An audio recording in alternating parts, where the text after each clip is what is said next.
sanad jadi qadhi itu ya semuanya seperti yang diceritakan Reza, hakimnya itu bingung.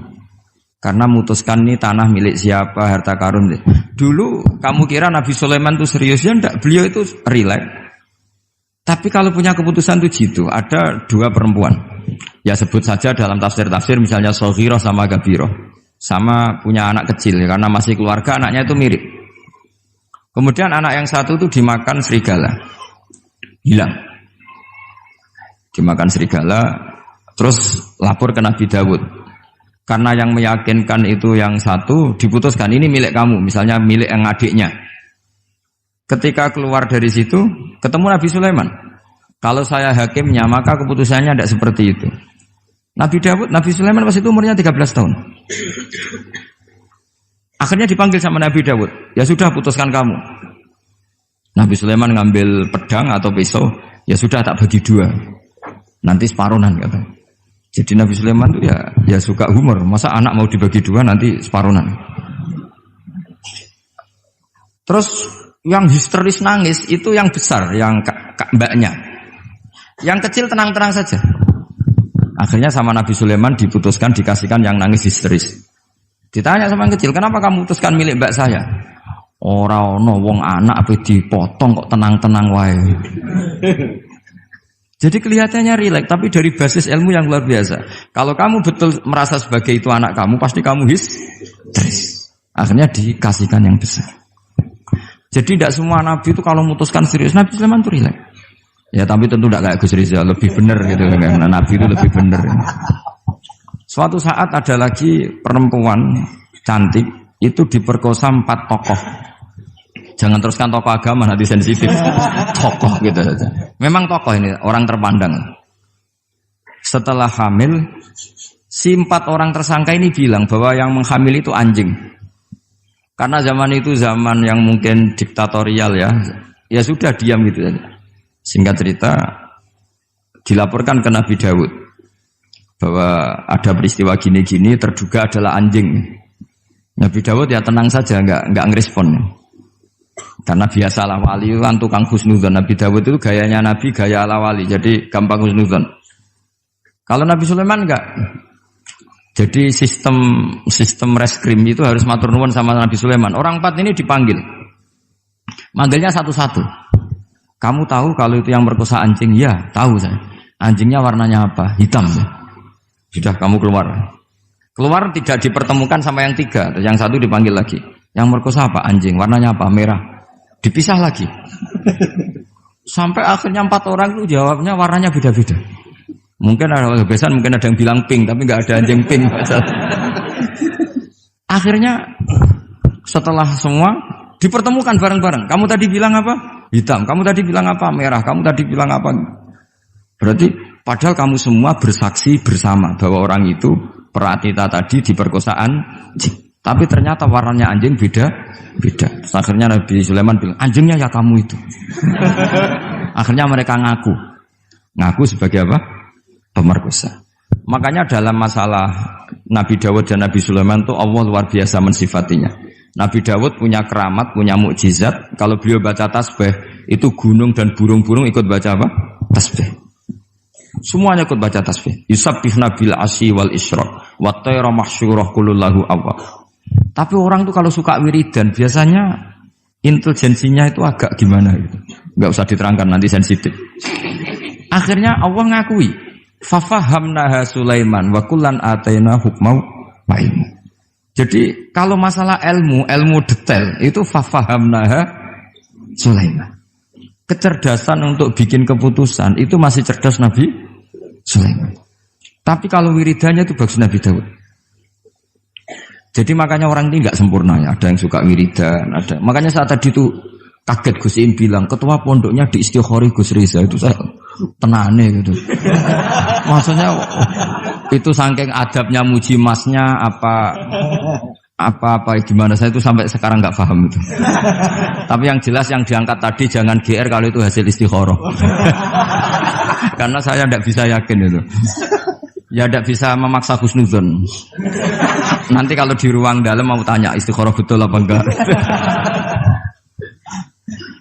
Tapi yang jelas tadi Nah, kita ini alhamdulillah guru-guru kita itu wiridane yo jalan dan alhamdulillah santri-santri itu kalau kiainya wiridan ya bubar separuh itu bagus. Saya bukan mengajarkan tapi itu bagus. Kata di jagungan sama Gus Iim, pantangannya ahlul ilmi adalah tidak boleh melakukan ijabu malam yajib, mewajibkan sesuatu yang tidak wajib. Saya itu mondok sarang tuh lama sekali. Itu Mbah Mun yang imami, itu yang bubar ya separuh lebih. Mbah Mun ya senyum-senyum saja. Ketika ada kiai tanya, "Mbah, kok boten jenengan boten wajib no wiridan?" Ora oleh ijabu malam yajib, mewajibkan sesuatu yang tidak wajib. Nah, santri-santri tahu kalau itu tidak wajib. Wah, hilang. Oh iya, pimpinannya. Jadi konstitusinya ahlul ilm itu beda. Takhrimu malam yakhrum itu ya kriminal, ijabu malam yajib juga kriminal. Bahkan di Habib Abdullah bin Husain bin Thohir itu dikategorikan dosa besar. Makanya pondok-pondok ilm itu enggak berani wajibkan santrinya wiridan karena takut ijabu malam yajib. Akhirnya keterusan, bersolat langsung ngopi, bualenin. Kadang rokok orang dipatahin, bersolat salam langsung. Eling rokok ya. Jadi kita ini sengawur-ngawur kita karena sebagai ahlul ilm itu masih benar. Ngawur saja benar, apalagi pas benar. Karena memang sanad ya, saya ulang lagi. Sanad ahlul ilmi itu beda, khas. Sehingga kadang orang-orang yang di luaran sana, jangan bilang kubu sebelah, pokoknya di luaran sana, nanti jadi sensitif. Saya itu pernah ditanya satu pertanyaan sangat ekstrim. Ini karena ada paman saya, nanti tak mintakan jawab. Itu sangat sensitif. Yaitu orang-orang kota pernah tanya saya, "Pak Bahak, kenapa ada hadis mangqala la ilaha illallah dakhalal jannah wa in zana wa in sarqa?" Itu kan ekstrim. Kok kayak Islam itu membolehkan zina? Karena yang pernah zina pun asal melafadzkan la ilaha illallah pasti dakhalal jannah. Saya kebetulan pas itu ya kok pas pinter Gus Riza. Jadi ya bisa jawab. Terus saya bilang gini, justru saya bilang hadis itu menunjukkan satu kaidah ilmiah yang luar biasa, yaitu kebenaran yang absolut itu tidak boleh terganggu oleh perilaku sosial. Misalnya saya ditanya 1 tambah 1, pasti tak jawab 2. Lonte ya jawab 2, maling ya jawab 2, koruptor ya jawab 2. Karena kebenaran absolut itu tidak boleh diganggu oleh status sosial. Sehingga orang yang pernah zina pun melafadzkan 1 tambah 1 2 ya sah. Yang ketua wali juga sah, wali biasa ya sah, setengah wali juga sah. Karena kebenaran absolut adalah kebenaran yang siapapun pasti mengatakan demikian. Yang ketangkap KPK ya bilang 1 tambah 1 2, KPK-nya bilang 1 tambah 1. Nah, eksistensi bahwa Allah sebagai Tuhan itu eksistensi yang absolut. Sehingga harus sah meskipun dikatakan orang yang pernah zina. Akhirnya saking keramatnya Gus, terus nganggep pulau guru nih. Terus ngaji sama saya. Sampai sekarang. Nah, saya berharap produk-produk Al-Makhrusiyah itu sampai seperti itu. Jadi ada saat di mana kita maknani wa in zina ini bukan urusan melegalkan zina atau menganggap biasa zina, enggak. Tentu zina itu sangat buruk. Innahu kana fahisyah wa sa'a sabila, buruk sekali. Tapi ada konteks di mana absolutisme kebenaran itu tidak bersyarat apapun. Sehingga orang yang kafir puluhan tahun, mungkin ratusan tahun, ketika melafadzkan la ilaha illallah berarti sudah sah menjadi muslim. Karena kalimat ini adalah kalimat yang orang kafir dengan kalimat itu menjadi muslim. Sebab itu kita pasti menolak faham takfiri, faham yang mudah mengkafirkan orang lain. Karena logikanya gampang. Wong kalimat ini yang kafir saja menjadi muslim, lagi sing tukang wiridan la ilaha illallah malah dianggap kafir. Iku tahu mikir, tahu ora kan kira-kira seperti itu. Jadi ya sekali-kali saya serius ben pamane bangga ponakane alim.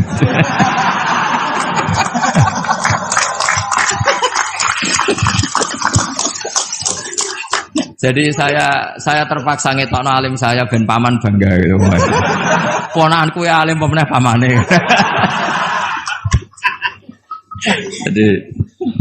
Jadi ini rileks ya. Jadi saya mohon sekali pemahaman hadis itu harus komprehensif, harus utuh.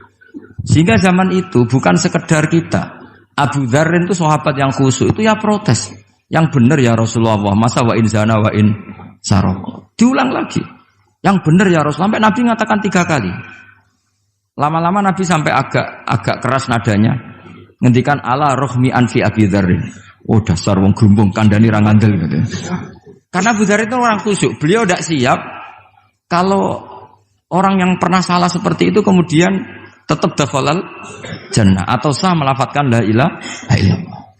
Tapi dengan penjelasan ilmiah yang saya utarakan tadi, itu memang ini bukan masalah pelegalan zina atau nganggap zina biasa enggak, tapi masalah absolutisme kebenaran itu akan diakui oleh siapapun dan pihak manapun dan akan sah dari siapapun. Sehingga orang yang kafaratula umrih, dia kafir tula umrih, 80 tahun dia kafir. Kemudian pas mau mati melafadzkan la ilaha illallah Muhammadur Rasulullah, tetap sebagai berstatus mukmin. Qul lil ladzina kafaru iyantahu yughfar lahum ma qad salaf. Katakan kepada orang kafir sekali dia menghentikan kekafirannya dengan talaffuz di kalimat syahadah, maka otomatis menjadi muslim. Nah soal nanti masuk surga ya bisa kapan-kapan kan? Allah tidak bilang harus sekarang kan? Ya nunggu kita duluan kira-kira gitu. Nak bejo itu. Tapi saya berkali-kali ngaji sudah orang Islam tuh yang senang. Kita ini sudah dikasih kunci surga, miftahul jannah la ilaha illallah. Kamu harusnya nggak bisa masuk neraka. Kamu nggak pegang kuncinya kok kamu mau masuk itu gimana? Tapi ada teman saya bilang, neraka ora ono pintune Gus langsung mah. Lah kalau kamu pikiran gitu semoga ke situ saya bilang gitu. Jadi makanya kamu yang pede saja. Umumnya orang itu kunci itu rahasia. Ini sudah dikasih tahu sama Kanjeng Nabi, yaitu miftahul jannah la ilaha illallah. Sudah punya kuncinya. Alamatnya juga sudah jelas. Alamatnya itu ya sakho. Karena kalau as-sakhiyu qaribun minallah, qaribun minal jannah. Kalau sampean kepengin tahu alamat neraka, ya bakhil tadi. Itu qaribun minan nar. Jadi kalau kamu tanya alamat neraka di mana Gus? Kalau kamu medit, dikir, ya itu dekat-dekat situ. Itu neraka. Nah saya enggak di dekat-dekat situ, makanya saya enggak tahu neraka di mana saya. Jadi saya mohon sekali, di balik saya sering guyon sama Gus Riza Gusim, kita ini membawa sanad yang berat. Karena di sini ada zuriatnya Kiai Makhrus, ada zuriatnya leluhur saya. Harus zuriatam ba'duha mim. Jangan sampai buyut-buyut kita yang sudah meninggal statusnya rubah karena ulah para cucunya. Kayak yang dialami tadi Yahuda bin Yakub bin Ishak bin Ibrahim. Nah kita tidak pernah tahu Yahuda itu apakah agama, apa marga. Itu masih jadi perdebatan. Karena kalau kamu kritik sebagai agama juga nanti repot karena ada ayat innalladzina amanu walladzina hadu wan nasara wassabiin. Terus man amana billahi wal yaumil akhir. Artinya ada ayat di mana orang-orang iman dan orang-orang hadu. Nah, kalau hadu ini kamu anggap satu faham agama nanti repot. Masa Yahudi kok disejajarkan innalladzina amanu walladzina hadu. Makanya ini jadi perdebatan para ahli tafsir. Makanya ada ahli tafsir maknanya innalladzina amanu walladzina hadu lan wong sing tau Yahudi. Ini balaghah bi'tibari makana. Pakai status dulu. Mau tidak mau secara bahasa memang seperti itu. Misalnya ada preman tobat di tangan Gus Riza mesti bilang, "Gus iki preman sing wis tobat." Jare wis tobat kok diarani preman. Itu namanya bi'tibari makana. Jadi dengan status yang dulu. Iki wong kafir tapi saiki wis Islam. Lho wis Islam kok diarani wong kafir. Ya, ada yang maknani sehingga enggak perlu kamu jadi orang liberal yang menyamakan semua agama terus dalil innalladzina amanu walladzina hadu wan nasara wasabiin man amana. Semua agama itu sama. Buktinya ayat itu sama, pakai wawu ataf. Iku ora tau ngaji tafsir Mbak Gus Riza kira-kira gitu. Kalau sudah ngaji tafsir insyaallah enggak akan seperti itu. Jadi ayat itu ada ilmunya. Dan alhamdulillah di pondok sini, di pondok Lirboyo juga diajarkan ilmu balaghah. Jadi kadang penamaan itu bukan sekarang tapi bi'tibari makana. Ngitung dulu. Paham ya? Kayak kita mengatakan ini kafir tapi sudah Islam. Itu paradok enggak? Wong sudah Islam kok dikatakan kafir. Iki dhisik santi goblok, saiki wis pinter. Goblok kok pinter. Ya, ngoten mawon Gus, mau karena bingung. Assalamualaikum warahmatullahi wabarakatuh. Waalaikumsalam warahmatullahi wabarakatuh.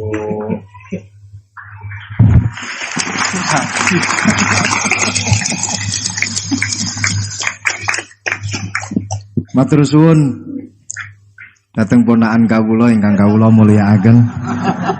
Saya disuruh meneruskan oleh beliau. Saya nanti kalau meneruskan apa yang didawuhkan oleh beliau, khawatir terbukti apa yang beliau dawuhkan.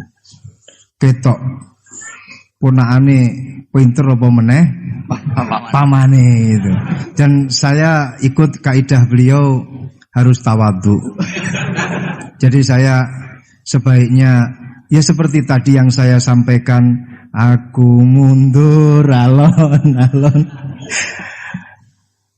Ada yang menarik dari beliau itu tadi terusan daripada ayat yang beliau sampaikan, walakin kana hanifan muslimau wa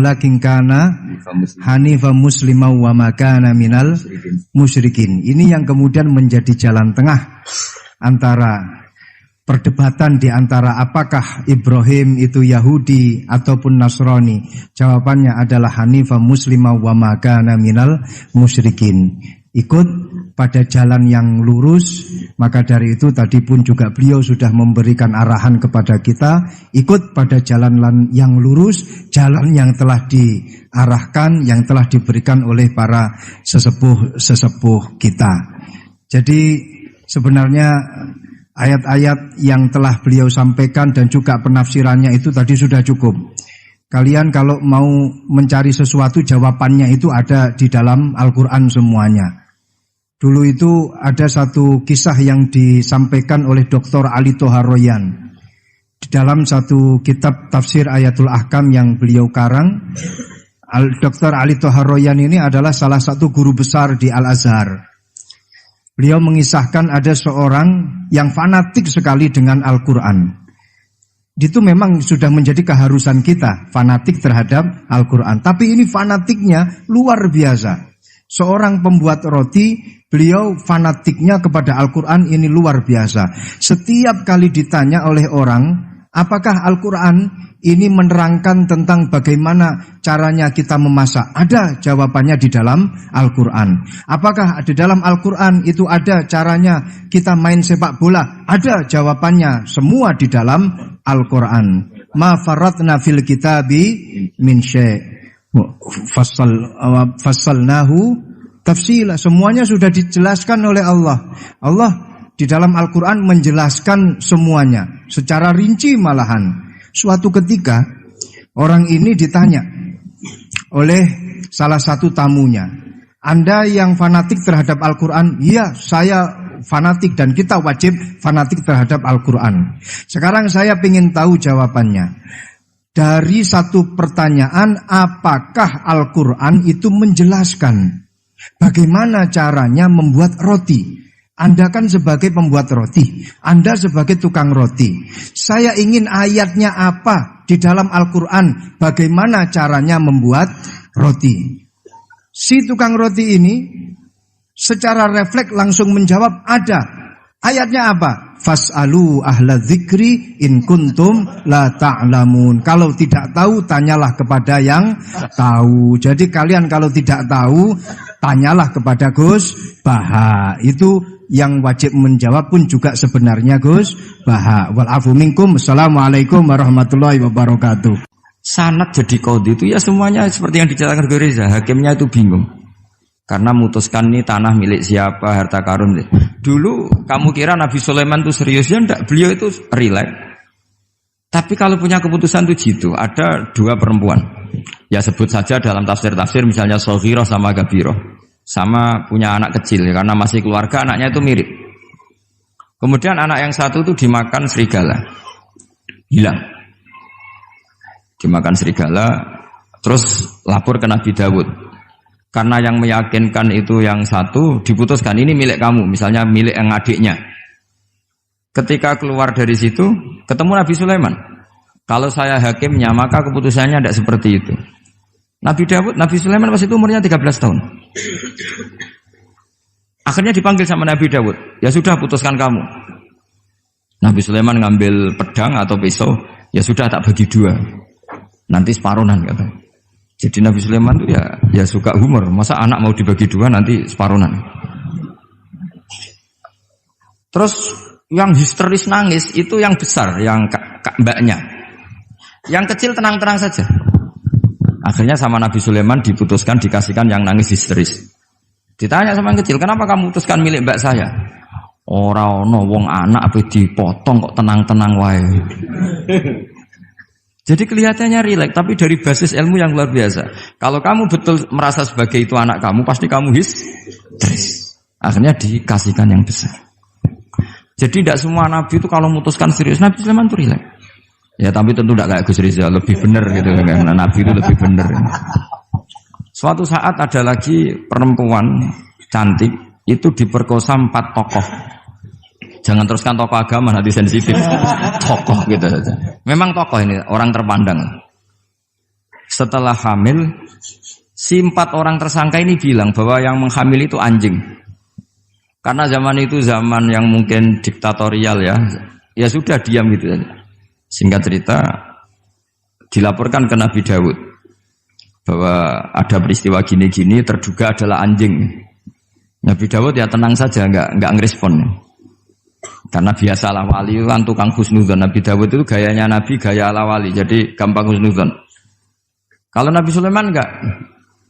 Jadi sistem reskrim itu harus matur nuwun sama Nabi Sulaiman. Orang 4 ini dipanggil. Manggilnya satu-satu. Kamu tahu kalau itu yang merkosa anjing? Ya, tahu saya. Anjingnya warnanya apa? Hitam. Sudah, kamu keluar.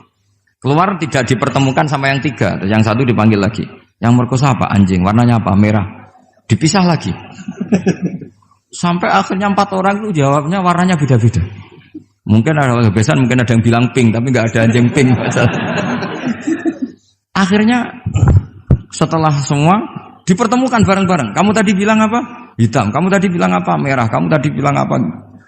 Berarti padahal kamu semua bersaksi bersama bahwa orang itu Pratita tadi diperkosaan anjing. Tapi ternyata warnanya anjing beda. Terus akhirnya Nabi Sulaiman bilang, anjingnya ya kamu itu. Akhirnya mereka ngaku sebagai apa? Pemerkosa. Makanya dalam masalah Nabi Dawud dan Nabi Sulaiman itu Allah luar biasa mensifatinya.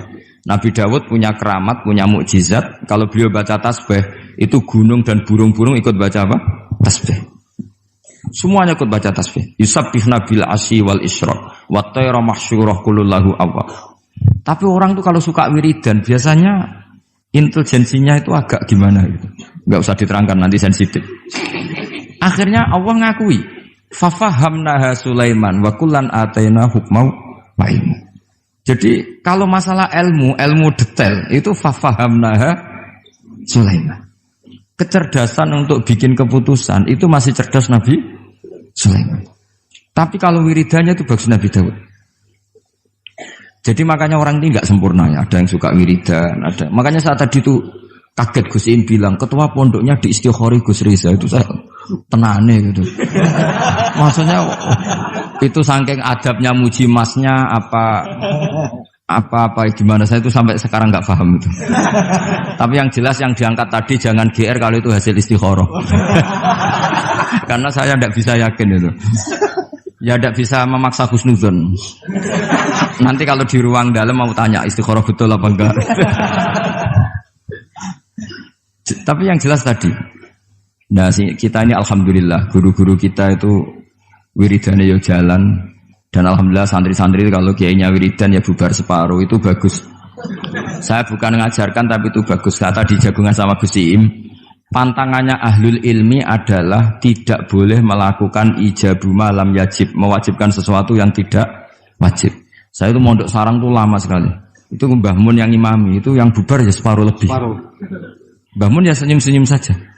Ketika ada kiai tanya, "Mbah, kok boten jenengan boten wajib no wiridan?" Ora oleh ijabu malam yajib, mewajibkan sesuatu yang tidak wajib. Nah, santri-santri tahu kalau itu tidak wajib. Wah, hilang. Oh iya, pimpinannya. Jadi konstitusinya ahlul ilm itu beda. Takhrimu malam yakhrum itu ya kriminal, ijabu malam yajib juga kriminal. Bahkan di Habib Abdullah bin Husain bin Thohir itu dikategorikan dosa besar. Makanya pondok-pondok ilm itu enggak berani wajibkan santrinya wiridan karena takut ijabu malam yajib. Akhirnya keterusan, bersolat langsung ngopi, bualenin. Kadang rokok orang dipateni, bersolat salam langsung. Eling rokok ya. Jadi kita ini sengawur-ngawur kita karena sebagai ahlul ilm itu masih bener. Ngawur saja bener, apalagi pas bener. Karena memang sanad ya, saya ulang lagi. Sanad ahlul ilmi itu beda, khas. Sehingga kadang orang-orang yang di luaran sana, jangan bilang kubu sebelah, pokoknya di luaran sana, nanti jadi sensitif. Saya itu pernah ditanya satu pertanyaan sangat ekstrim. Ini karena ada paman saya, nanti tak mintakan jawab. Itu sangat sensitif. Yaitu orang-orang kota pernah tanya saya, Pak Bahak, kenapa ada hadis mangqala la ilaha illallah dakhalal jannah wa in zana wa in sarqa. Itu kan ekstrim. Kok kayak Islam itu membolehkan zina? Karena yang pernah zina pun asal melafadzkan la ilaha illallah pasti dakhalal jannah. Saya kebetulan pas itu ya kok pas pinter Gus Riza. Jadi ya bisa jawab. Terus saya bilang gini, justru saya bilang hadis itu menunjukkan satu kaidah ilmiah yang luar biasa, yaitu kebenaran yang absolut itu tidak boleh terganggu oleh perilaku sosial. Misalnya saya ditanya 1 tambah 1, pasti tak jawab 2. Lonte ya jawab 2, maling ya jawab 2, koruptor ya jawab 2. Karena kebenaran absolut itu tidak boleh diganggu oleh status sosial. Sehingga orang yang pernah zina pun melafatkan 1 tambah 1 2 ya sah. Yang ketua wali juga sah, wali biasa ya sah, setengah wali juga sah. Karena kebenaran absolut adalah kebenaran yang siapapun pasti mengatakan demikian. Yang ketangkap KPK ya bilang 1 tambah 1 2, KPK-nya bilang 1 tambah 1. Nah, eksistensi bahwa Allah sebagai Tuhan itu eksistensi yang absolut. Sehingga harus sah meskipun dikatakan orang yang pernah zina. Akhirnya saking keramatnya Gus, terus nganggep pulau guru nih. Terus ngaji sama saya. Sampai sekarang. Nah, saya berharap produk-produk Al-Makhrusiyah itu sampai seperti itu. Jadi ada saat di mana kita maknani wa in zina ini bukan urusan melegalkan zina atau menganggap biasa zina, enggak. Tentu zina itu sangat buruk. Innahu kana fahisyah wa sa'a sabila, buruk sekali. Tapi ada konteks di mana absolutisme kebenaran itu tidak bersyarat apapun.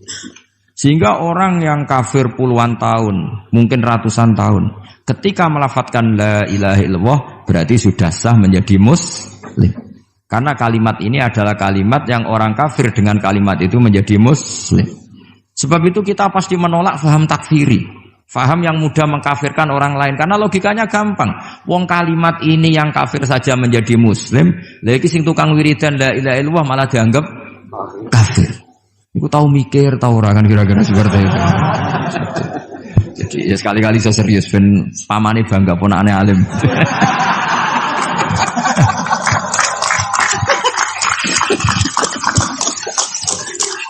Jadi saya terpaksa ngetokno alim saya ben paman bangga gitu. Ponakanku ya alim pemenah pamane. Jadi ini rileks ya. Jadi saya mohon sekali pemahaman hadis itu harus komprehensif, harus utuh. Sehingga zaman itu bukan sekedar kita. Abu Dzar itu sahabat yang khusyuk itu ya protes.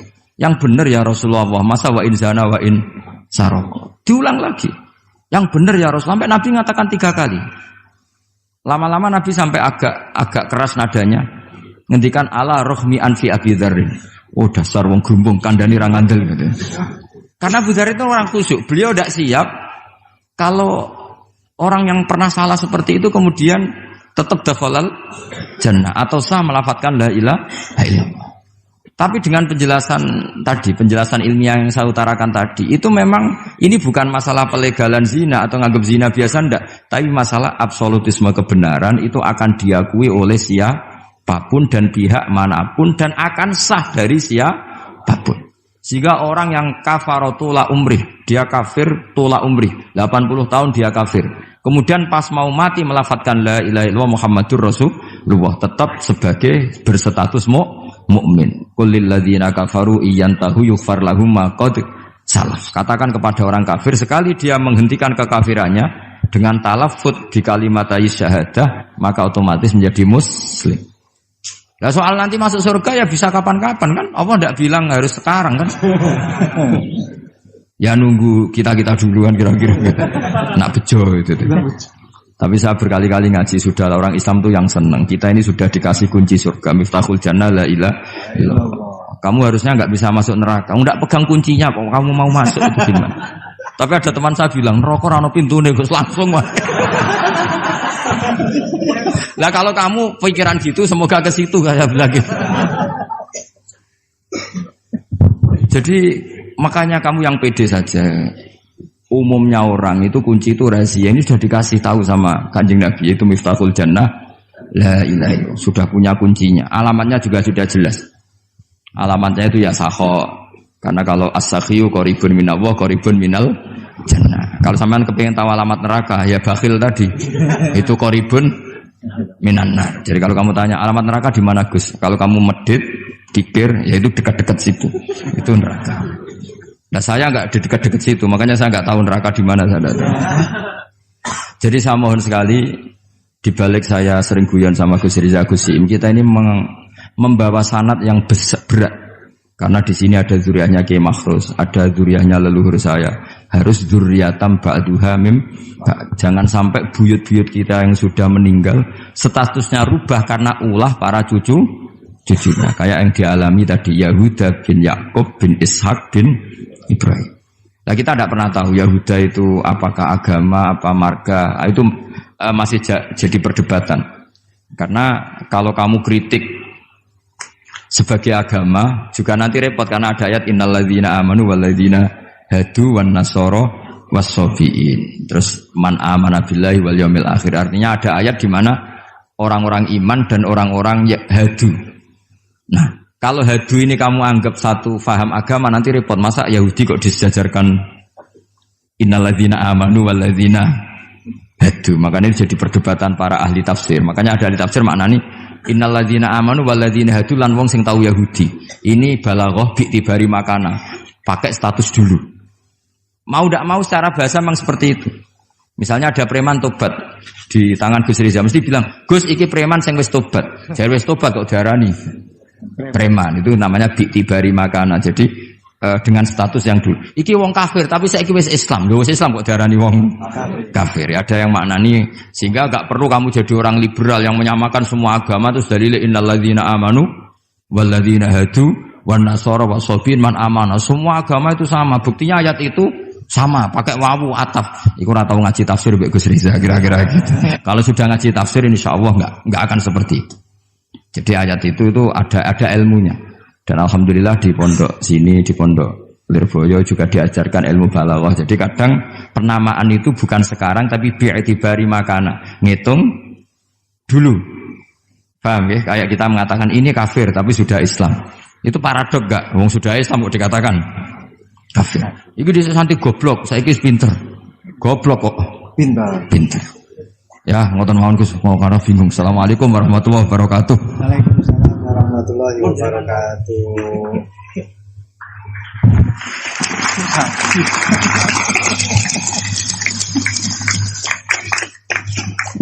Matur suwun dateng ponakan kawula ingkang kawula mulyakaken. Saya disuruh meneruskan oleh beliau. Saya nanti kalau meneruskan apa yang didawuhkan oleh beliau, khawatir terbukti apa yang beliau dawuhkan. Ketok ponakane pinter apa meneh pamane itu. Dan saya ikut kaidah beliau harus tawadhu. Jadi saya sebaiknya ya seperti tadi yang saya sampaikan, aku mundur alon-alon. Ada yang menarik dari beliau itu tadi terusan daripada ayat yang beliau sampaikan, walakin kana hanifan muslimau wa ma kana minal musyrikin. Ini yang kemudian menjadi jalan tengah antara perdebatan di antara apakah Ibrahim itu Yahudi ataupun Nasrani. Jawabannya adalah hanifan muslimau wa ma kana minal musyrikin. Ikut pada jalan yang lurus. Maka dari itu tadi pun juga beliau sudah memberikan arahan kepada kita, ikut pada jalan yang lurus, jalan yang telah diarahkan, yang telah diberikan oleh para sesepuh kita. Jadi sebenarnya ayat-ayat yang telah beliau sampaikan dan juga penafsirannya itu tadi sudah cukup. Kalian kalau mau mencari sesuatu, jawabannya itu ada di dalam Al-Quran semuanya. Dulu itu ada satu kisah yang disampaikan oleh Dr. Ali Toharoyan di dalam satu kitab tafsir Ayatul Ahkam yang beliau karang. Dr. Ali Toharoyan ini adalah salah satu guru besar di Al-Azhar. Beliau mengisahkan ada seorang yang fanatik sekali dengan Al-Quran. Itu memang sudah menjadi keharusan kita, fanatik terhadap Al-Quran. Tapi ini fanatiknya luar biasa. Seorang pembuat roti, beliau fanatiknya kepada Al-Quran ini luar biasa. Setiap kali ditanya oleh orang, apakah Al-Quran ini menerangkan tentang bagaimana caranya kita memasak? Ada jawabannya di dalam Al-Quran. Apakah di dalam Al-Quran itu ada caranya kita main sepak bola? Ada jawabannya, semua di dalam Al-Quran. Ma faratna fil kitabi min syai'. Fassalnahu tafsila. Semuanya sudah dijelaskan oleh Allah. Allah di dalam Al-Quran menjelaskan semuanya secara rinci malahan. Suatu ketika orang ini ditanya oleh salah satu tamunya, Anda yang fanatik terhadap Al-Quran? Iya, saya fanatik dan kita wajib fanatik terhadap Al-Quran. Sekarang saya ingin tahu jawabannya. Dari satu pertanyaan, apakah Al-Quran itu menjelaskan bagaimana caranya membuat roti? Anda kan sebagai pembuat roti, Anda sebagai tukang roti. Saya ingin ayatnya apa di dalam Al-Quran, bagaimana caranya membuat roti. Si tukang roti ini secara refleks langsung menjawab, ada.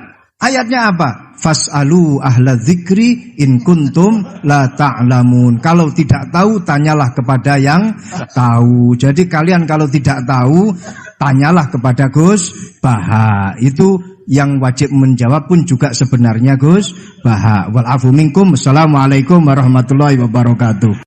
Sanad jadi qadhi itu ya semuanya seperti yang diceritakan Reza. Hakimnya itu bingung. Karena memutuskan ini tanah milik siapa, harta karun. Dulu kamu kira Nabi Sulaiman itu serius, ya enggak, beliau itu rileks. Tapi kalau punya keputusan itu gitu, ada dua perempuan. Ya sebut saja dalam tafsir-tafsir misalnya Soghirah sama Gabiroh.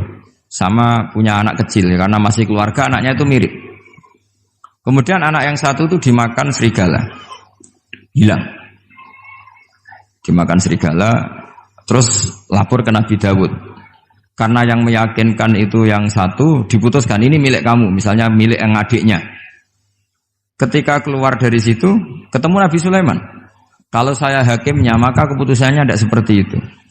Nabi Sulaiman pas itu umurnya 13 tahun. Akhirnya dipanggil sama Nabi Dawud. Ya sudah, putuskan kamu. Nabi Sulaiman ngambil pedang atau pisau. Ya sudah, tak bagi dua. Nanti separuhan katanya. Jadi Nabi Sulaiman itu ya suka humor. Masa anak mau dibagi dua nanti separuhan. Terus yang histeris nangis itu yang besar, yang mbaknya. Yang kecil tenang-tenang saja. Akhirnya sama Nabi Sulaiman diputuskan dikasihkan yang nangis histeris. Ditanya sama yang kecil, kenapa kamu putuskan milik mbak saya? Ora ono wong anak apa dipotong kok tenang-tenang wae. Jadi kelihatannya rileks, tapi dari basis ilmu yang luar biasa. Kalau kamu betul merasa sebagai itu anak kamu, pasti kamu histeris. Akhirnya dikasihkan yang besar. Jadi tidak semua nabi itu kalau memutuskan serius. Nabi Sulaiman itu rileks. Ya tapi tentu tidak kayak Gus Rizal, lebih benar gitu kan. Nabi itu lebih benar. Suatu saat ada lagi perempuan cantik itu diperkosa 4 tokoh. Jangan teruskan tokoh agama, nanti sensitif. Tokoh gitu saja. Memang tokoh ini, orang terpandang. Setelah hamil, si 4 orang tersangka ini bilang bahwa yang menghamil itu anjing. Karena zaman itu zaman yang mungkin diktatorial ya. Ya sudah, diam gitu saja. Singkat cerita, dilaporkan ke Nabi Dawud. Bahwa ada peristiwa gini-gini, terduga adalah anjing. Nabi Dawud ya tenang saja, enggak ngerespon.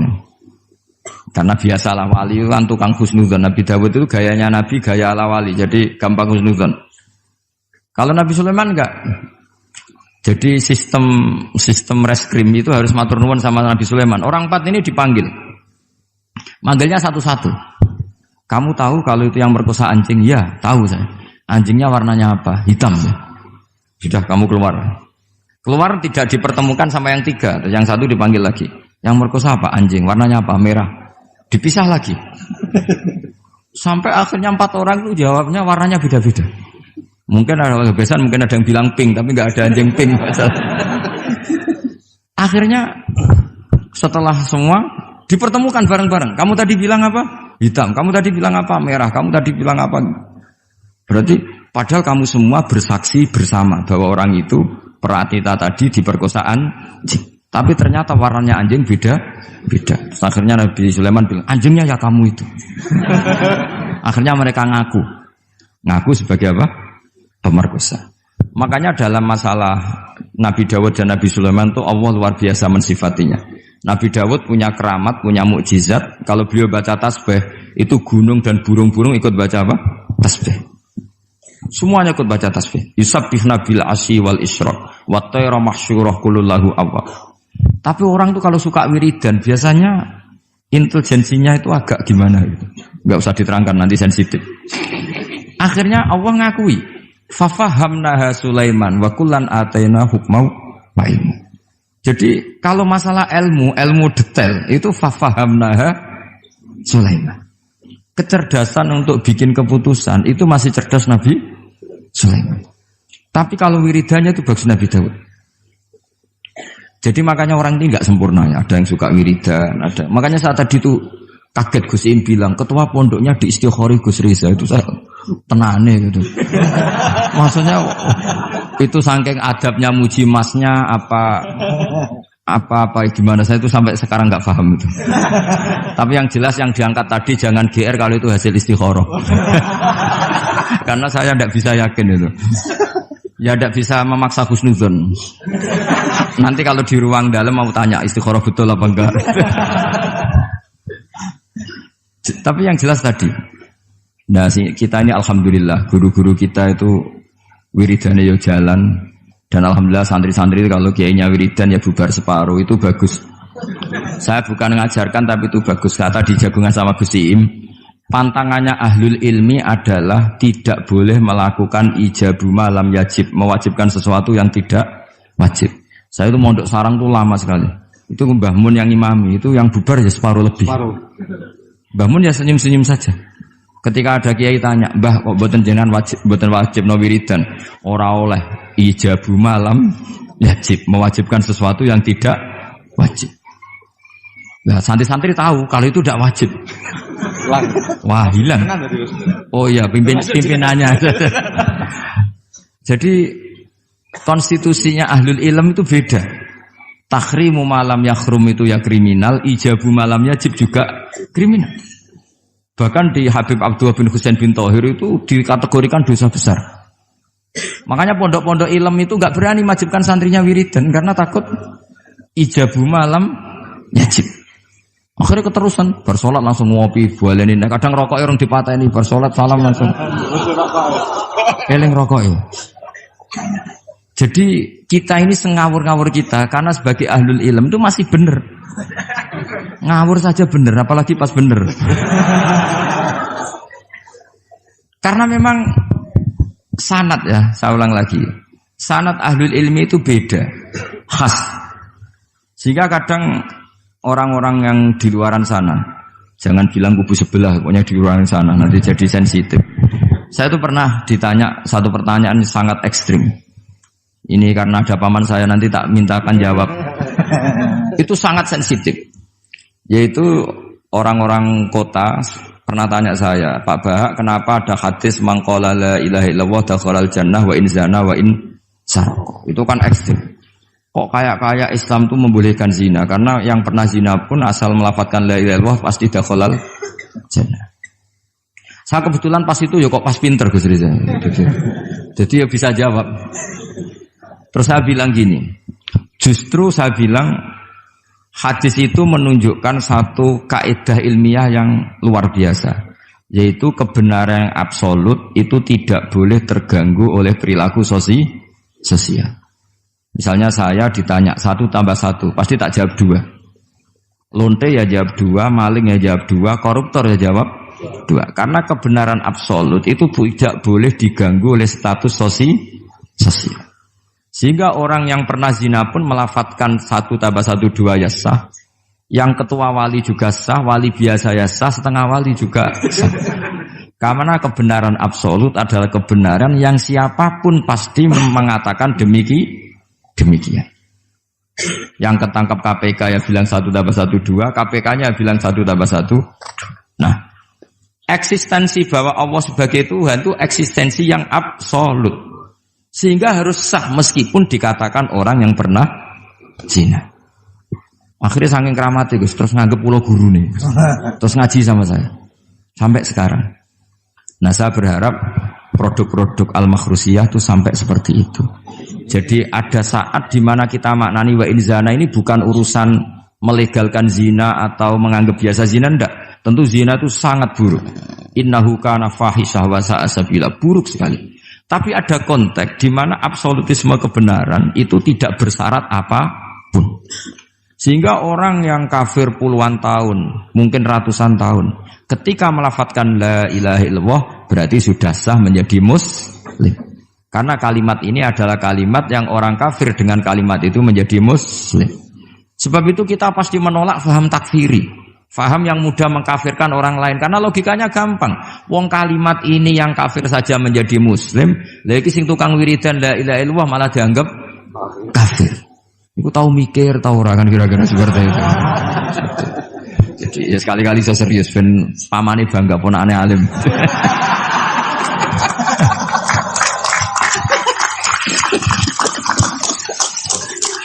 Jadi saya terpaksa ngetokno alim saya ben paman bangga gitu. Ponakanku ya alim pemeneh pamane. Jadi ini rileks ya. Jadi saya mohon sekali pemahaman hadis itu harus komprehensif, harus utuh. Sehingga zaman itu bukan sekedar kita. Abu Dzar itu sahabat yang khusyuk itu ya protes. Yang benar ya Rasulullah, masa wa in zana wa in saroko. Diulang lagi. Yang benar ya Rasulullah. Sampai Nabi mengatakan 3 kali. Lama-lama Nabi sampai agak keras nadanya. Ngendikan ala rohmi anfi Abi Dzarrin. Oh dasar wong grumbung kandhani ra ngandel gitu. Karena Abu Dzar itu orang khusyuk. Beliau tidak siap kalau orang yang pernah salah seperti itu kemudian tetap dakhalal jannah atau sah melafadzkan la ilaha illallah. Tapi dengan penjelasan ilmiah yang saya utarakan tadi, itu memang ini bukan masalah pelegalan zina atau nganggap zina biasa, enggak. Tapi masalah absolutisme kebenaran itu akan diakui oleh siapapun dan pihak manapun dan akan sah dari siapapun. Sehingga orang yang kafaro tula umrih, dia kafir tula umrih, 80 tahun dia kafir. Kemudian pas mau mati melafadzkan la ilaha illallah Muhammadur Rasulullah, tetap sebagai berstatus mukmin. Qul lil ladzina kafaru iyantahu yughfar lahum ma qad salaf. Katakan kepada orang kafir sekali dia menghentikan kekafirannya dengan talaffuz di kalimat syahadah, maka otomatis menjadi muslim. Nah soal nanti masuk surga ya bisa kapan-kapan kan? Allah tidak bilang harus sekarang kan? Ya nunggu kita duluan kira-kira. Nak bejo itu. Tapi saya berkali-kali ngaji sudah orang Islam tuh yang senang. Kita ini sudah dikasih kunci surga, miftahul jannah la ilaha illallah. Kamu harusnya nggak bisa masuk neraka. Kamu nggak pegang kuncinya, kok kamu mau masuk itu gimana? Tapi ada teman saya bilang, neraka ora ono pintune Gus, langsung wae. Lah kalau kamu pikiran gitu semoga ke situ saya bilang gitu. Jadi makanya kamu yang pede saja. Umumnya orang itu kunci itu rahasia. Ini sudah dikasih tahu sama Kanjeng Nabi, yaitu miftahul jannah la ilaha illallah. Sudah punya kuncinya. Alamatnya juga sudah jelas. Alamatnya itu ya sakho. Karena kalau as-sakhiyu qaribun minallah, qaribun minal jannah. Kalau sampean kepengin tahu alamat neraka, ya bakhil tadi. Itu qaribun minannar. Jadi kalau kamu tanya alamat neraka di mana Gus? Kalau kamu medit, pikir, ya itu dekat-dekat situ. Itu neraka. Nah saya nggak di dekat-dekat situ, makanya saya nggak tahu neraka di mana saya tahu. Jadi saya mohon sekali, di balik saya sering guyon sama Gus Riza Gus Siim, kita ini membawa sanad yang berat. Karena di sini ada zuriatnya Kiai Makhrus, ada zuriatnya leluhur saya. Harus zuriatam ba'duha mim. Jangan sampai buyut-buyut kita yang sudah meninggal statusnya rubah karena ulah para cucunya. Kayak yang dialami tadi Yahuda bin Yakub bin Ishak bin Ibrahim. Nah kita tidak pernah tahu Yahuda itu apakah agama, apa marga. Itu masih jadi perdebatan.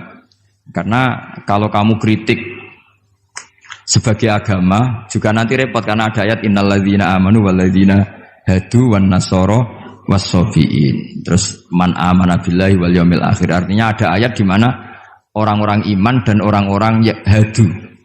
Nah, kalau hadu ini kamu anggap satu faham agama nanti repot. Masa Yahudi kok disejajarkan innalladzina amanu walladzina hadu. Makanya ini jadi perdebatan para ahli tafsir. Makanya ada ahli tafsir maknani innalladzina amanu walladzina hadu lan wong sing tahu Yahudi.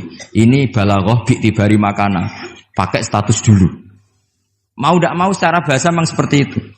Misalnya ada preman tobat di tangan Gus Riza mesti bilang, "Gus iki preman sing wis tobat." Jare wis tobat kok diarani preman. Itu namanya bi'tibari makana. Jadi dengan status yang dulu. Iki wong kafir tapi saiki wis Islam. Lho wis Islam kok diarani wong kafir. Ada yang maknani sehingga enggak perlu kamu jadi orang liberal yang menyamakan semua agama terus dalile innalladzina amanu walladzina hadu wan nasara wasabiin man amana. Semua agama itu sama. Buktinya ayat itu sama, pakai wawu ataf. Iku ora tau ngaji tafsir mbek Gus Riza kira-kira gitu. Kalau sudah ngaji tafsir insyaallah enggak akan seperti itu. Jadi ayat itu ada ilmunya. Dan alhamdulillah di pondok sini, di pondok Lirboyo juga diajarkan ilmu balaghah. Jadi kadang penamaan itu bukan sekarang tapi bi'tibari makana. Ngitung dulu. Paham ya? Kayak kita mengatakan ini kafir tapi sudah Islam. Itu paradok enggak? Wong sudah Islam kok dikatakan kafir. Iku dhisik santi goblok, saiki wis pinter. Goblok kok pinter. Ya, ngoten mawon Gus, mau karena bingung. Assalamualaikum warahmatullahi wabarakatuh. Waalaikumsalam warahmatullahi wabarakatuh.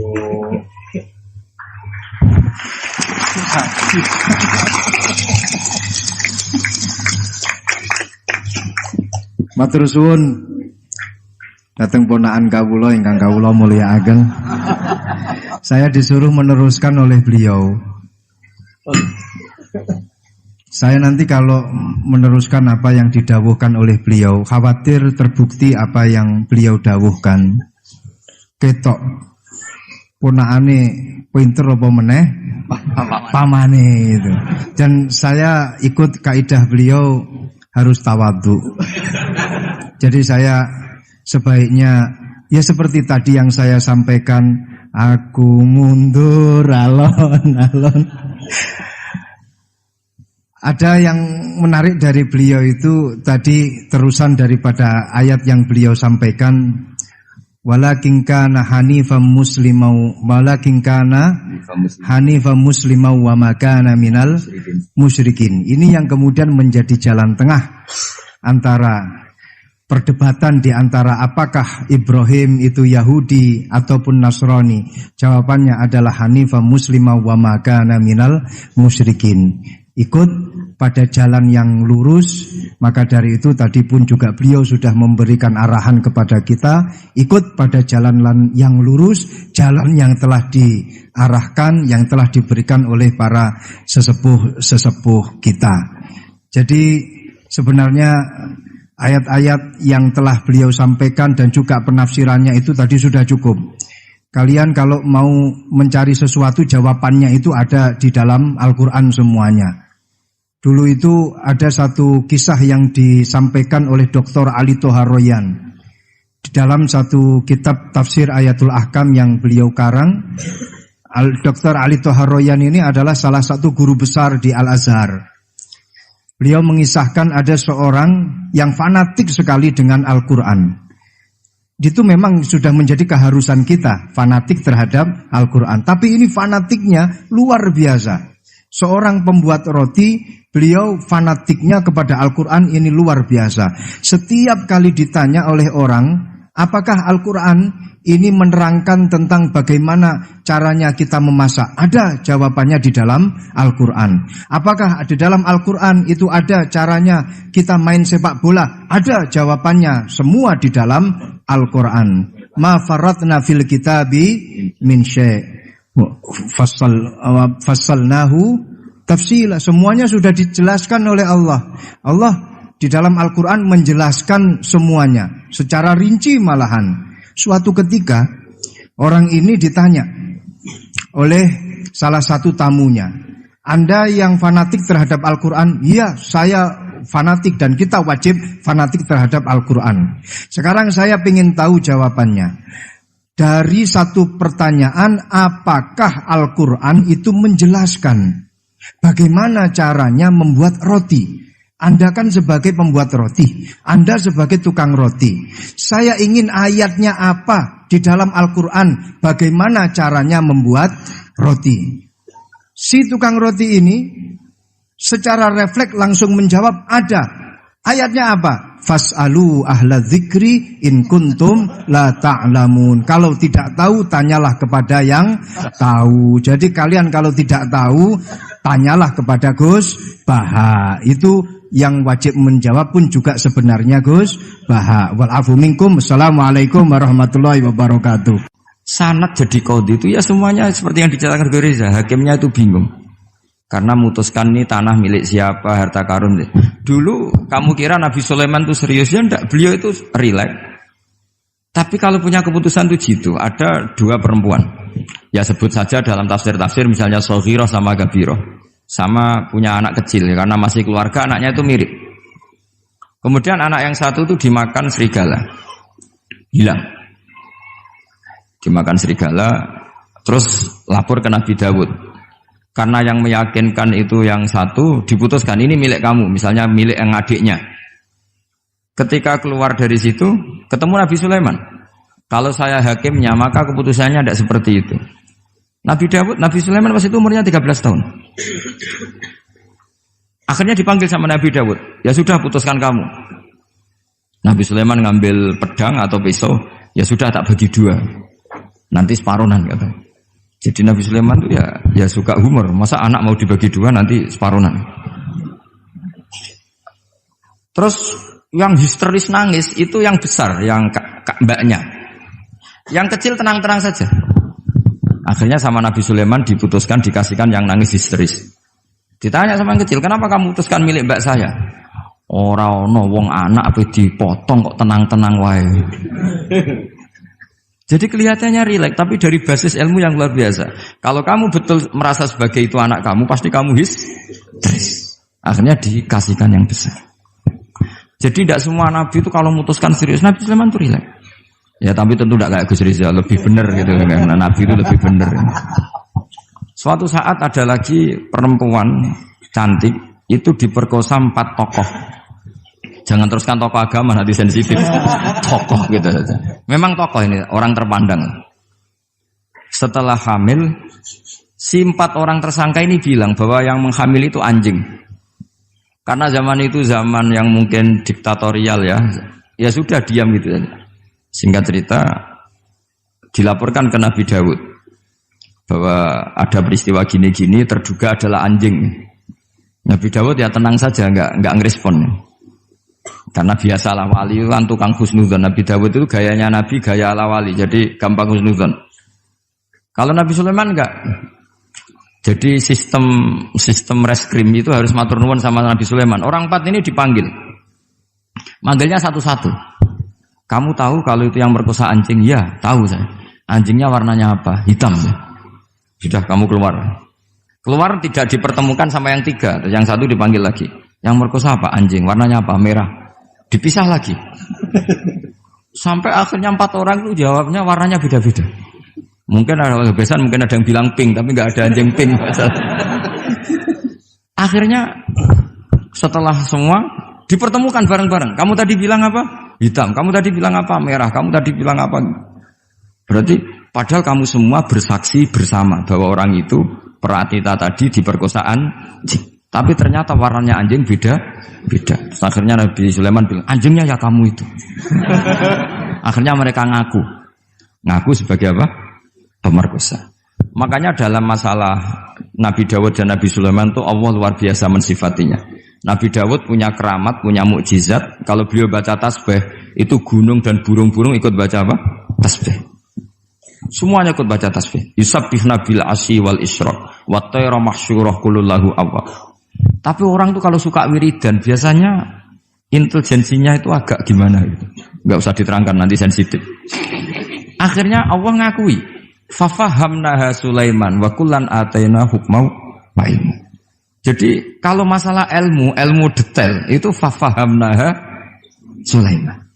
Kecerdasan untuk bikin keputusan itu masih cerdas Nabi Sulaiman. Tapi kalau wiridannya itu bagus Nabi Dawud. Jadi makanya orang ini nggak sempurna ya. Ada yang suka wiridan, ada. Makanya saat tadi itu kaget Gus Im bilang ketua pondoknya di Istighori Gus Riza itu saya tenane gitu. Maksudnya itu saking adabnya muji masnya apa gimana saya itu sampai sekarang nggak paham itu. Tapi yang jelas yang diangkat tadi jangan GR kalau itu hasil istikharah. Karena saya tidak bisa yakin itu. Ya tidak bisa memaksa husnuzon. Nanti kalau di ruang dalam mau tanya istikharah betul apa enggak. Tapi yang jelas tadi. Nah kita ini alhamdulillah guru-guru kita itu wiridannya ya jalan. Dan alhamdulillah santri-santri kalau kiainya wiridan ya bubar separuh itu bagus. Saya bukan mengajarkan tapi itu bagus. Kata di jagungan sama Gus Im. Pantangannya ahlul ilmi adalah tidak boleh melakukan ijabu malam yajib, mewajibkan sesuatu yang tidak wajib. Saya itu mondok sarang tuh lama sekali. Itu Mbah Mun yang imami, itu yang bubar ya separuh lebih. Mbah Mun ya senyum-senyum saja.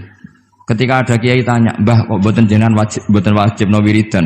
Ora oleh ijabu malam yajib, mewajibkan sesuatu yang tidak wajib. Nah, santri-santri tahu kalau itu tidak wajib. Wah, hilang. Oh iya, pimpinannya. Jadi konstitusinya ahlul ilm itu beda. Takhrimu malam yakhrum itu ya kriminal, ijabu malam yajib juga kriminal. Bahkan di Habib Abdullah bin Husain bin Thohir itu dikategorikan dosa besar. Makanya pondok-pondok ilm itu enggak berani wajibkan santrinya wiridan karena takut ijabu malam yajib.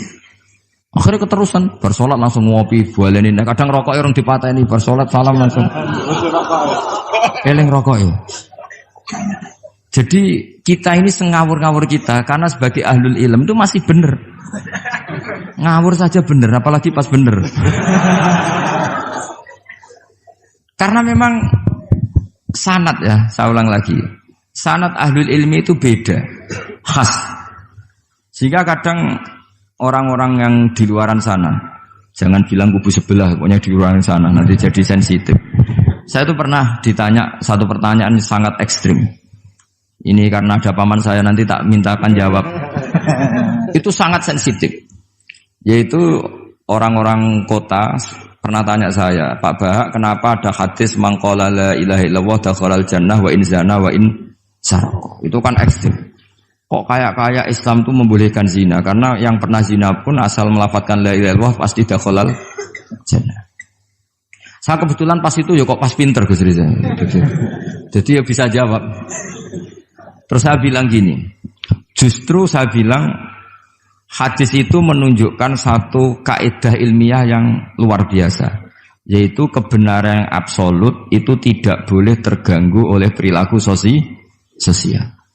Misalnya saya ditanya 1 tambah 1, pasti tak jawab 2. Lonte ya jawab 2, maling ya jawab 2, koruptor ya jawab 2. Karena kebenaran absolut itu tidak boleh diganggu oleh status sosial. Sehingga orang yang pernah zina pun melafatkan 1 tambah 1 2 ya sah. Yang ketua wali juga sah, wali biasa ya sah, setengah wali juga sah. Karena kebenaran absolut adalah kebenaran yang siapapun pasti mengatakan demikian. Yang ketangkap KPK ya bilang 1 tambah 1 2, KPK-nya bilang 1 tambah 1. Nah, eksistensi bahwa Allah sebagai Tuhan itu eksistensi yang absolut. Sehingga harus sah meskipun dikatakan orang yang pernah zina. Akhirnya saking keramatnya Gus, terus nganggep pulau guru nih. Terus ngaji sama saya. Sampai sekarang. Nah, saya berharap produk-produk al-makhrusiyah itu sampai seperti itu. Jadi ada saat di mana kita maknani wa in zana ini bukan urusan melegalkan zina atau menganggap biasa zina, enggak. Tentu zina itu sangat buruk. Innahu kana fahisyah wa sa'a sabila, buruk sekali. Tapi ada konteks di mana absolutisme kebenaran itu tidak bersyarat apapun. Sehingga orang yang kafir puluhan tahun, mungkin ratusan tahun, ketika melafadzkan la ilaha illallah berarti sudah sah menjadi muslim. Karena kalimat ini adalah kalimat yang orang kafir dengan kalimat itu menjadi muslim. Sebab itu kita pasti menolak faham takfiri. Faham yang mudah mengkafirkan orang lain. Karena logikanya gampang. Wong kalimat ini yang kafir saja menjadi muslim. Lagi sing tukang wiridan la ilaha illallah malah dianggap kafir. Iku tahu mikir, tahu orang kan kira-kira seperti itu. Jadi ya sekali-kali saya serius. Ben pamane bangga ponakane alim.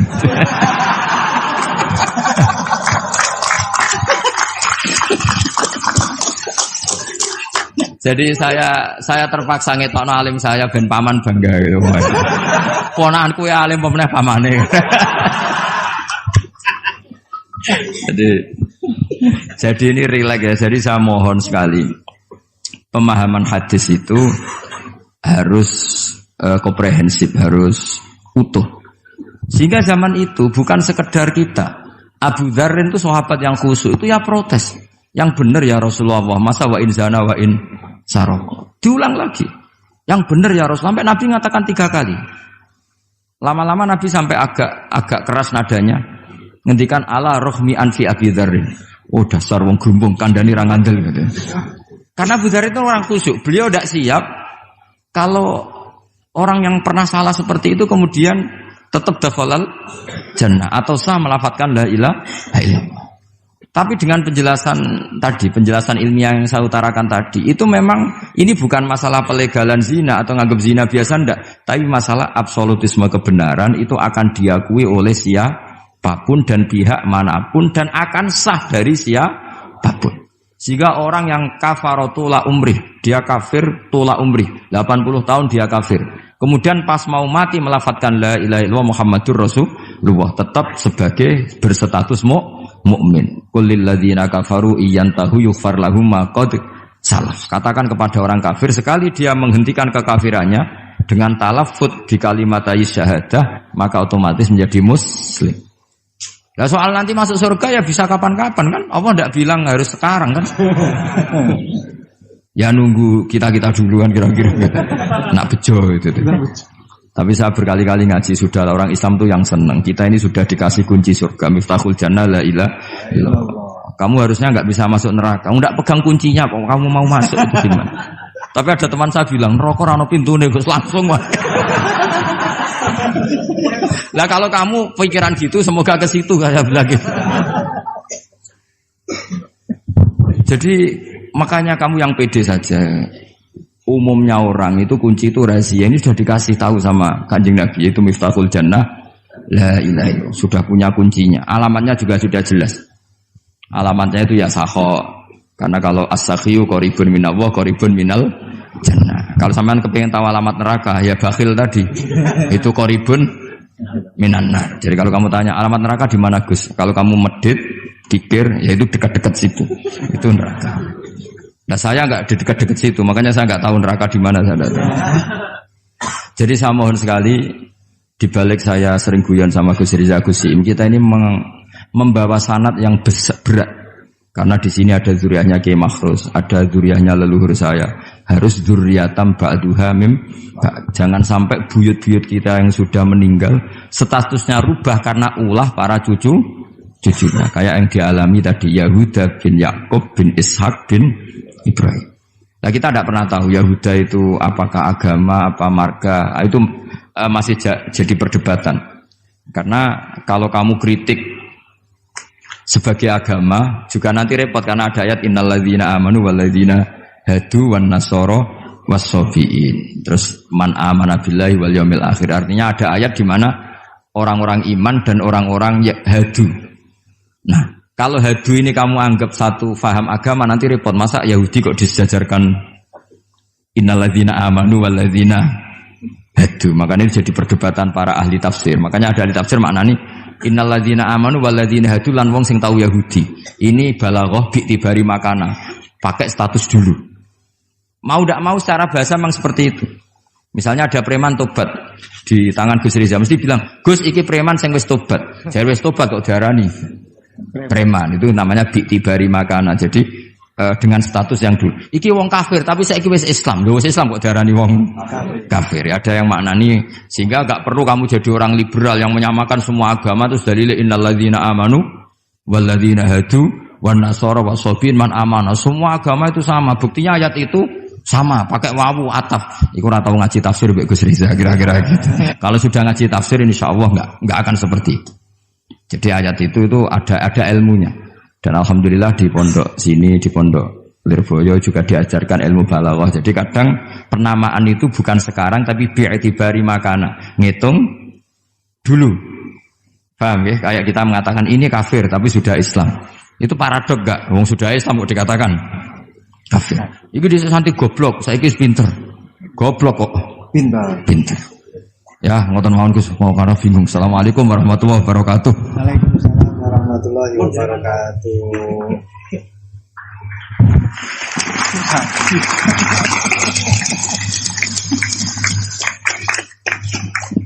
Matur suwun dateng ponakan kawula ingkang kawula mulyakaken. Saya disuruh meneruskan oleh beliau.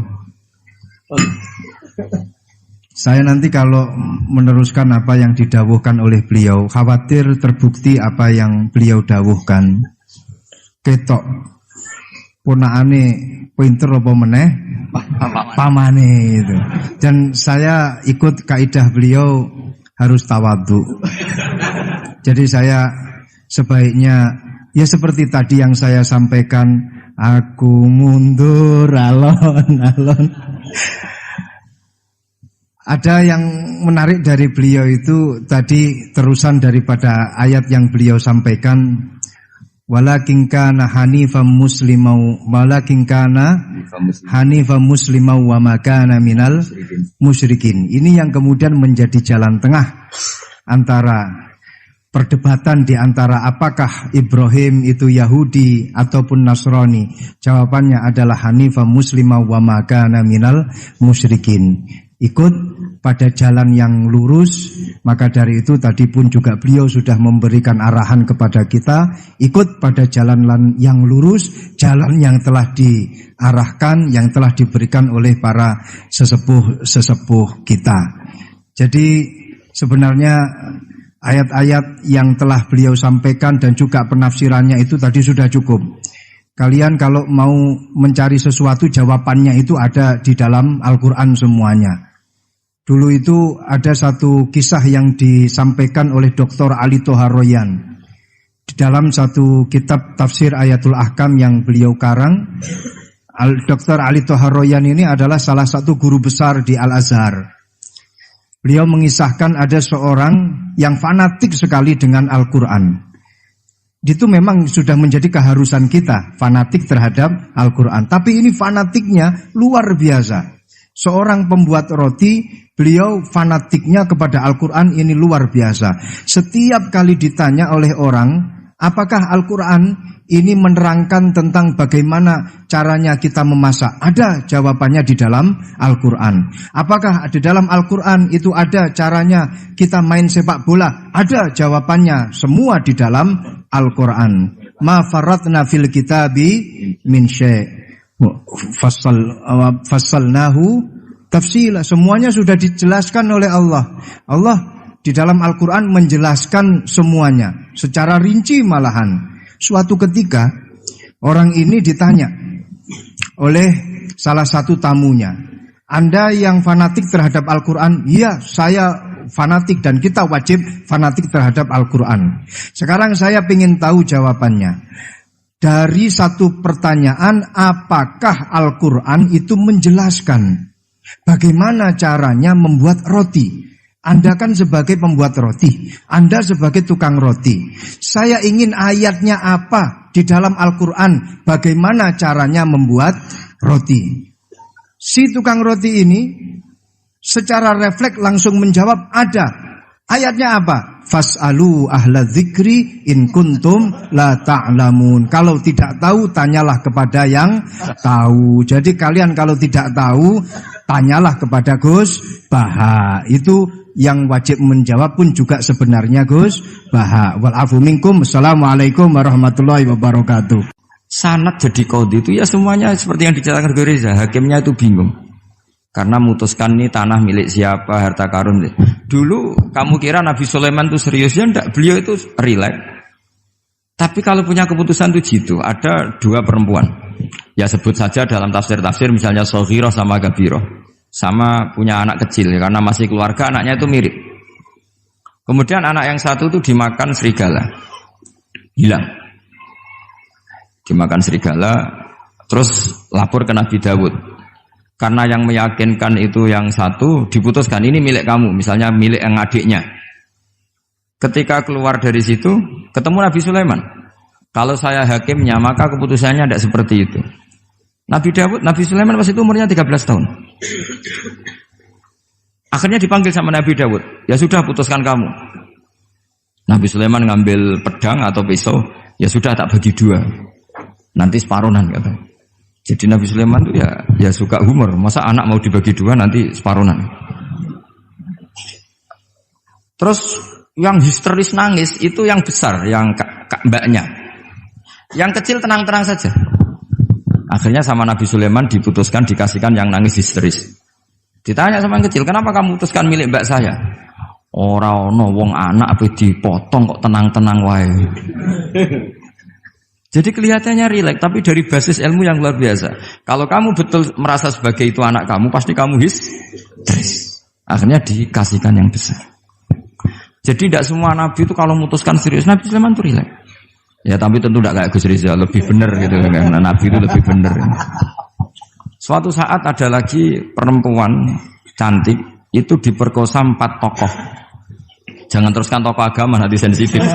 Tokoh gitu saja. Memang tokoh ini, orang terpandang. Setelah hamil, si 4 orang tersangka ini bilang bahwa yang menghamil itu anjing. Karena zaman itu zaman yang mungkin diktatorial ya. Ya sudah diam gitu saja.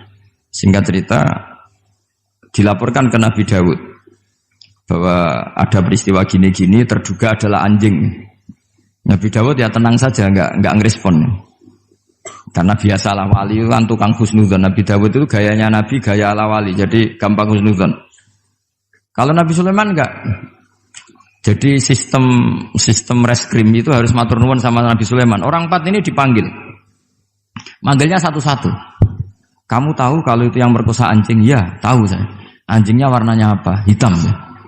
Sudah kamu keluar. Keluar tidak dipertemukan sama yang 3. Yang satu dipanggil lagi. Yang merkosa apa? Anjing. Warnanya apa? Merah. Dipisah lagi. Sampai akhirnya 4 orang itu jawabnya warnanya beda-beda. Mungkin ada kebiasaan, mungkin ada yang bilang pink, tapi nggak ada anjing pink. Akhirnya setelah semua dipertemukan bareng-bareng. Kamu tadi bilang apa? Hitam. Kamu tadi bilang apa? Merah. Kamu tadi bilang apa? Berarti padahal kamu semua bersaksi bersama bahwa orang itu Pratita tadi diperkosaan anjing. Tapi ternyata warnanya anjing beda. Terus akhirnya Nabi Sulaiman bilang, anjingnya ya kamu itu. Akhirnya mereka ngaku sebagai apa? Pemerkosa. Makanya dalam masalah Nabi Dawud dan Nabi Sulaiman itu Allah luar biasa mensifatinya. Nabi Dawud punya keramat, punya mukjizat. Kalau beliau baca tasbih, itu gunung dan burung-burung ikut baca apa? Tasbih. Semuanya ikut baca tasbih. Yusabbihna bil asyi wal isyraq wa tayra mahsyurah kulullahu awwab. Tapi orang tuh kalau suka wiridan biasanya intelijensinya itu agak gimana gitu. Enggak usah diterangkan nanti sensitif. Akhirnya Allah ngakui, fafahamnaha Sulaiman wa kullan ataina hukmau wa ilmu. Jadi kalau masalah ilmu detail itu fafahamnaha Sulaiman. Kecerdasan untuk bikin keputusan itu masih cerdas Nabi Sulaiman. Tapi kalau wiridannya itu bagus Nabi Dawud. Jadi makanya orang ini nggak sempurna ya. Ada yang suka wiridan, ada. Makanya saat tadi itu kaget Gus Im bilang ketua pondoknya di Istighori Gus Riza itu saya tenane gitu. Maksudnya itu saking adabnya muji masnya apa apa gimana, saya itu sampai sekarang nggak paham itu. Tapi yang jelas yang diangkat tadi jangan GR kalau itu hasil istikharah. Karena saya tidak bisa yakin itu. Ya tidak bisa memaksa husnudzon. Nanti kalau di ruang dalam mau tanya istikharah betul apa enggak. Tapi yang jelas tadi. Nah, kita ini alhamdulillah guru-guru kita itu wiridane yo jalan. Dan alhamdulillah santri-santri kalau kiainya wiridan ya bubar separuh, itu bagus. Saya bukan mengajarkan tapi itu bagus. Kata di Jagungan sama Gus Iim, pantangannya ahlul ilmi adalah tidak boleh melakukan ijabu malam yajib, mewajibkan sesuatu yang tidak wajib. Saya itu mondok sarang tuh lama sekali. Itu Mbah Mun yang imami, itu yang bubar ya separuh lebih. Mbah Mun ya senyum-senyum saja. Ketika ada kiai tanya, "Mbah, kok mboten jenengan mboten wajib no wiridan?" Ora oleh ijabu malam wajib, mewajibkan sesuatu yang tidak wajib. Nah, santri-santri tahu kalau itu tidak wajib. Wah, hilang. Oh iya, pimpinannya. Jadi konstitusinya ahlul ilm itu beda. Tahrimu malam yakhrum itu ya kriminal, ijabu malam yajib juga kriminal. Bahkan di Habib Abdullah bin Husain bin Thohir itu dikategorikan dosa besar. Makanya pondok-pondok ilm itu nggak berani wajibkan santrinya wiridan karena takut ijabu malam yajib. Akhirnya keterusan bersolat langsung ngopi, bualenin. Kadang rokok orang dipateni, bersolat salam langsung. Eling rokok ya. Jadi kita ini sengawur-ngawur kita karena sebagai ahlul ilm itu masih benar.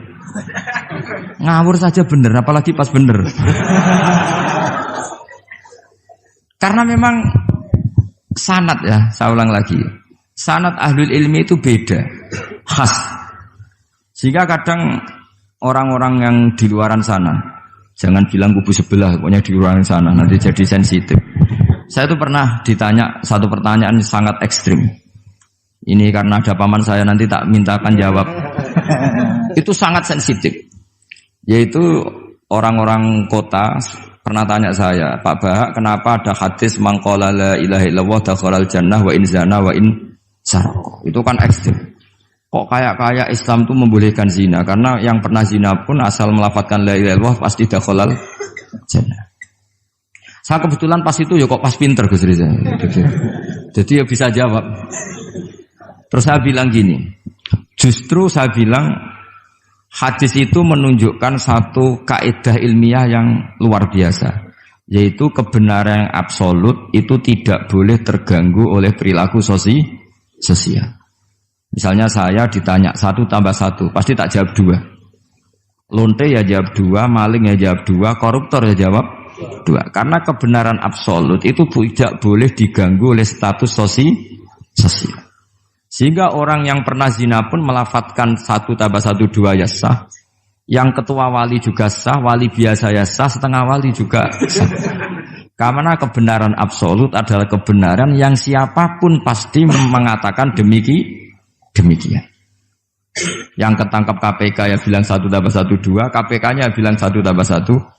Nah, eksistensi bahwa Allah sebagai Tuhan itu eksistensi yang absolut. Sehingga harus sah meskipun dikatakan orang yang pernah zina. Akhirnya saking keramatnya Gus, terus nganggep pulau guru nih, terus ngaji sama saya sampai sekarang. Nah, saya berharap produk-produk al-makhrusiyah itu sampai seperti itu. Jadi ada saat di mana kita maknani wa in zina ini bukan urusan melegalkan zina atau menganggap biasa zina, enggak. Tentu zina itu sangat buruk. Innahu kana fahisyah wa sa'a sabila, buruk sekali. Tapi ada konteks di mana absolutisme kebenaran itu tidak bersyarat apapun. Sehingga orang yang kafir puluhan tahun, mungkin ratusan tahun, ketika melafadzkan la ilaha illallah berarti sudah sah menjadi muslim. Karena kalimat ini adalah kalimat yang orang kafir dengan kalimat itu menjadi muslim. Sebab itu kita pasti menolak faham takfiri. Faham yang mudah mengkafirkan orang lain. Karena logikanya gampang. Wong kalimat ini yang kafir saja menjadi muslim. Lagi sing tukang wiridan la ilaha illallah malah dianggap kafir. Iku tahu mikir, tahu orang kan kira-kira seperti itu. Jadi ya sekali-kali saya serius. Ben pamane bangga ponakane alim.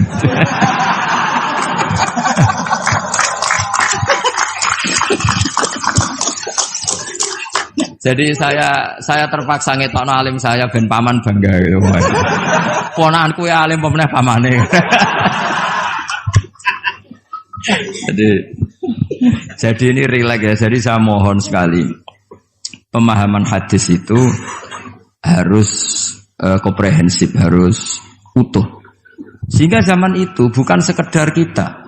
Abu Dzar itu sahabat yang khusyuk itu ya protes. Yang benar ya Rasulullah, masa wa in zana wa in sarok. Diulang lagi. Yang benar ya Rasulullah. Sampai Nabi mengatakan 3 kali. Lama-lama Nabi sampai agak keras nadanya. Ngendikan ala rohmi anfi Abi Dzarrin. Oh dasar wong grumbung kandhani ra ngandel gitu. Karena Abu Dzar itu orang khusyuk. Beliau tidak siap kalau orang yang pernah salah seperti itu kemudian tetap dakhalal jannah atau sah melafadzkan la ilaha illallah. Tapi dengan penjelasan ilmiah yang saya utarakan tadi, itu memang ini bukan masalah pelegalan zina atau nganggap zina biasa enggak, tapi masalah absolutisme kebenaran itu akan diakui oleh siapapun dan pihak manapun dan akan sah dari siapapun. Sehingga orang yang kafar tula umrih, dia kafir tula umrih, 80 tahun dia kafir. Kemudian pas mau mati melafadzkan la ilaha illallah Muhammadur Rasulullah, tetap sebagai berstatus mukmin. Qul lil ladzina kafaru iyantahu yughfar lahum ma qad salaf. Katakan kepada orang kafir sekali dia menghentikan kekafirannya dengan talaffuz di kalimat syahadah, maka otomatis menjadi muslim. Nah soal nanti masuk surga ya bisa kapan-kapan kan? Allah tidak bilang harus sekarang kan? Ya nunggu kita duluan kira-kira. Nak bejo itu. Tapi saya berkali-kali ngaji sudah orang Islam tuh yang senang. Kita ini sudah dikasih kunci surga, miftahul jannah la ilaha illallah. Kamu harusnya nggak bisa masuk neraka. Kamu nggak pegang kuncinya kok kamu mau masuk itu gimana? Tapi ada teman saya bilang, "Neraka ora ono pintune, Gus, langsung wae." Lah kalau kamu pikiran gitu semoga ke situ saya bilang gitu. Jadi makanya kamu yang pede saja. Umumnya orang itu kunci itu rahasia. Ini sudah dikasih tahu sama Kanjeng Nabi, yaitu miftahul jannah la ilaha illallah. Sudah punya kuncinya. Alamatnya juga sudah jelas. Alamatnya itu ya sakho. Karena kalau as-sakhiyu qaribun minallah, qaribun minal jannah. Kalau sampean kepengin tahu alamat neraka, ya bakhil tadi. Itu qaribun minannar. Jadi kalau kamu tanya alamat neraka di mana Gus? Kalau kamu medit, pikir, ya itu dekat-dekat situ. Itu neraka. Nah saya nggak di dekat-dekat situ, makanya saya nggak tahu neraka di mana saya tahu. Jadi saya mohon sekali, dibalik saya sering guyon sama Gus Riza Gus Siim, kita ini membawa sanad yang berat. Karena di sini ada zuriatnya Kiai Makhrus, ada zuriatnya leluhur saya. Harus zuriatam ba'duha mim. Jangan sampai buyut-buyut kita yang sudah meninggal statusnya rubah karena ulah para cucunya. Kayak yang dialami tadi Yahuda bin Yakub bin Ishak bin Ibrahim. Nah kita tidak pernah tahu Yahuda itu apakah agama, apa marga. Itu masih jadi perdebatan. Karena kalau kamu kritik sebagai agama juga nanti repot karena ada ayat innalladzina amanu walladzina hadu wan nasara wassabiin. Terus man amana billahi wal yaumil akhir. Artinya ada ayat di mana orang-orang iman dan orang-orang hadu. Nah, kalau hadu ini kamu anggap satu faham agama nanti repot. Masa Yahudi kok disejajarkan innalladzina amanu walladzina hadu. Makanya ini jadi perdebatan para ahli tafsir. Makanya ada ahli tafsir maknani innalladzina amanu walladzina hadu lan wong sing tahu Yahudi. Ini balaghah bi'tibari makana. Pakai status dulu. Mau tidak mau secara bahasa memang seperti itu. Misalnya ada preman tobat di tangan Gus Riza mesti bilang, "Gus iki preman sing wis tobat." Jare wis tobat kok diarani preman. Itu namanya bi'tibari makana. Jadi dengan status yang dulu. Iki wong kafir tapi saiki wis Islam. Lho wis Islam kok diarani wong kafir. Ya, ada yang maknani sehingga enggak perlu kamu jadi orang liberal yang menyamakan semua agama terus dalil innalladzina amanu walladzina hadu wan nasara wasabiin man amana. Semua agama itu sama. Buktinya ayat itu sama, pakai wawu ataf. Iku ora tau ngaji tafsir mbek Gus Riza kira-kira gitu. Kalau sudah ngaji tafsir insyaallah enggak akan seperti itu. Jadi ayat itu ada ilmunya. Dan alhamdulillah di pondok sini, di pondok Lirboyo juga diajarkan ilmu balaghah. Jadi kadang penamaan itu bukan sekarang tapi bi'tibari makana. Ngitung dulu. Paham ya? Kayak kita mengatakan ini kafir tapi sudah Islam. Itu paradok enggak? Wong sudah Islam kok dikatakan kafir. Iki dhisik santi goblok, saiki wis pinter. Goblok kok. Pinter. Ya, ngoten mawon Gus, mau karo bingung. Assalamualaikum warahmatullahi wabarakatuh. Waalaikumsalam warahmatullahi wabarakatuh.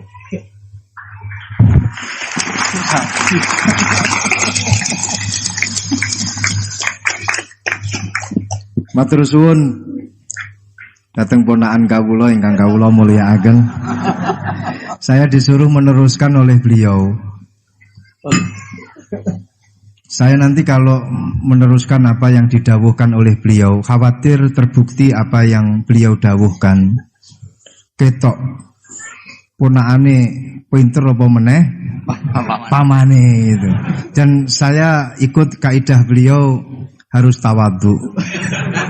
Jadi saya sebaiknya ya seperti tadi yang saya sampaikan, aku mundur alon-alon. Ada yang menarik dari beliau itu tadi terusan daripada ayat yang beliau sampaikan, walakin kana hanifan muslimau